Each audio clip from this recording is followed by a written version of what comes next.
Hello guys, आप सभी को मेरा नमस्कार। सत्संगत निरंकारी मिशन हमको यही सीख देता है कि मानव जीवन हमको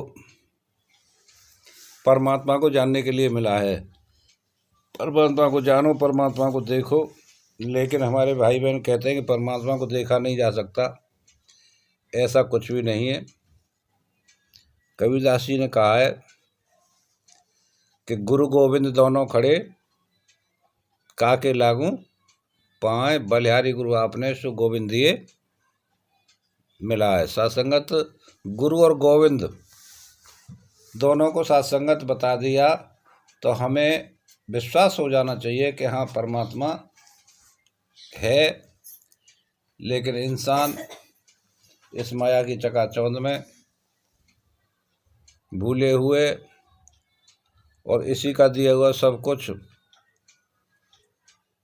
प्राप्त कर रहा है, भोग रहा है, ऐशो आराम कर रहा है, लेकिन कभी विचार नहीं करता कि बड़े भाग्य मानुष तन पावा और सुर दुर्लभ ग्रंथें गावा। सत्संगत इसके लिए एक दृष्टांत याद आ रहा है कि संत कबीरदास जी के एक बहुत प्रिय दोस्त थे, रामदास जी। रामदास सत्संगत जब भी वो सत्संग जाया करते थे तो रास्ते में उनका गांव पड़ता था, तो वहाँ होकर के निकलते तो रामदास के यहाँ रुकते और कहते कि भैया अब फुर्सत है, चलो सत्संग चलते हैं। कि महाराज बड़ी कृपा है, सत्संग तो मैं चलता, लेकिन आज बच्चे नहीं है घर पे, दुकान देखनी है, एक बच्चा खेती की तरफ गया हुआ है, तो ऐसा उलझा हुआ हूँ कि कैसे किन के ऊपर छोड़ करके जाऊँ। अब की बार मैं ज़रूर चलूँगा। तो मेरे प्यारे भाइयों, संत कबीरदास जी चले जाते थे निराश होकर के।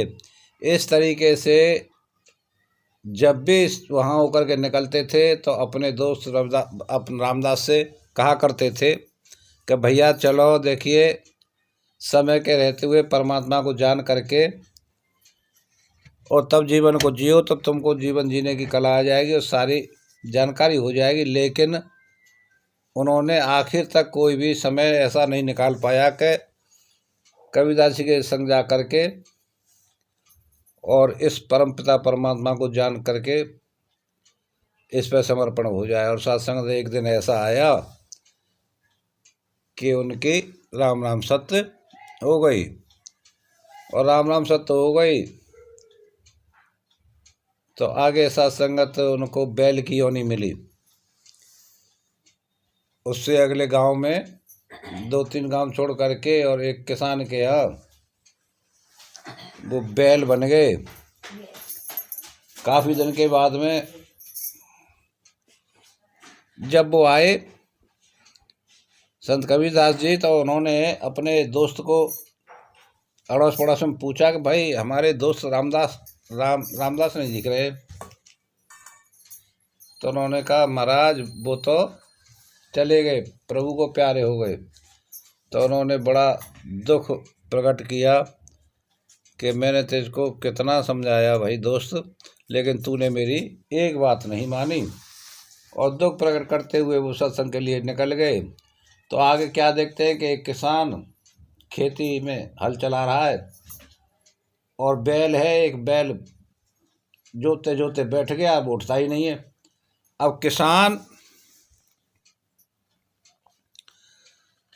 परेशान होकर के उसको मारा मार लगा हुआ है, मार रहा है। तो जैसे ही कबीरदास जी आए तो उन्होंने कहा अरे भैया रुको रुको, मारो मत।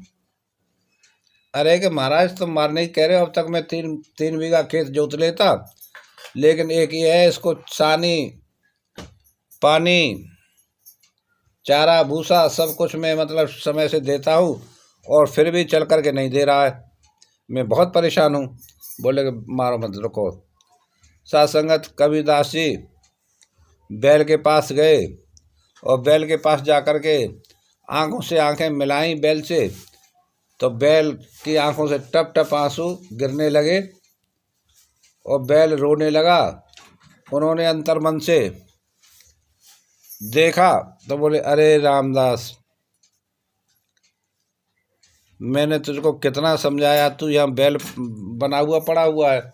मैंने कितना कहा था तुझसे कि चल सत्संग कर ले, परमात्मा को जान ले, लेकिन तूने मेरी एक बात नहीं मानी। और अब इस योनि में, बैल की योनि में आकर के इसको भी तू खराब कर रहा है। अब इसमें कुछ नहीं हो सकता है। अब तेरा जो कर्म है उसको कर, इसको भी खराब मत कर, नहीं तो आगे जाकर के पता नहीं किस योनि में परमात्मा तेरे को डाल देगा। अब तेरा काम है कि जिसका अन्न जल पानी खा रहा है उसके यहाँ तेरे को काम करना पड़ेगा, काम कर, उठ। तो तुरंत ही वो बैल था रोता हुआ और उठ के खड़ा हो गया। किसान बोला कि महाराज, ये कौन सा जादू आपने कर दिया, मैं तो 2 घंटे से इसको परेशान था, इसको बहुत ज़्यादा मारपीट की, सब कुछ किया, लेकिन ये उठा ही नहीं।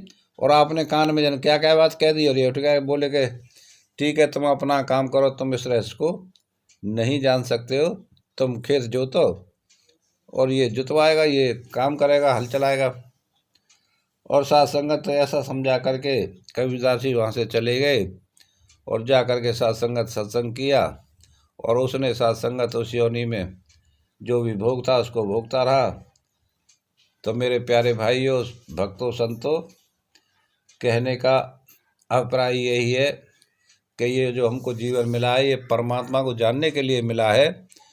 क्योंकि भोगत फिरत लख 84 जाने बिन निर्गुण अविनाशी। ये जीव जब तक भोगता रहेगा, मरता रहेगा, जन्मता रहेगा, तब तक सतगुरु के चरणों में जा कर के परमात्मा को नहीं जानोगे। और जान करके उनके चरणों में समर्पण अपने जीवन को लगा दो। तू जाने तेरा काम जाने, सब कुछ इसके ऊपर छोड़ दो। तो सत्संगत सारे कार्य यही करता है। ना कुछ किया न कर सकूं, ना कुछ किया शरीर, और जो कुछ किया सोहर किया भयो कबीर कबीर। आगे भी कहा कि तेरी सत्ता के बिना हे प्रभु मंगल मूल, और पत्ता तक हिलता नहीं, खिले न कोई फूल। तो सत्संगत जिससे ये दास जुड़ा हुआ है वो सतगुरु का दरबार है, निरंकारी मिशन है।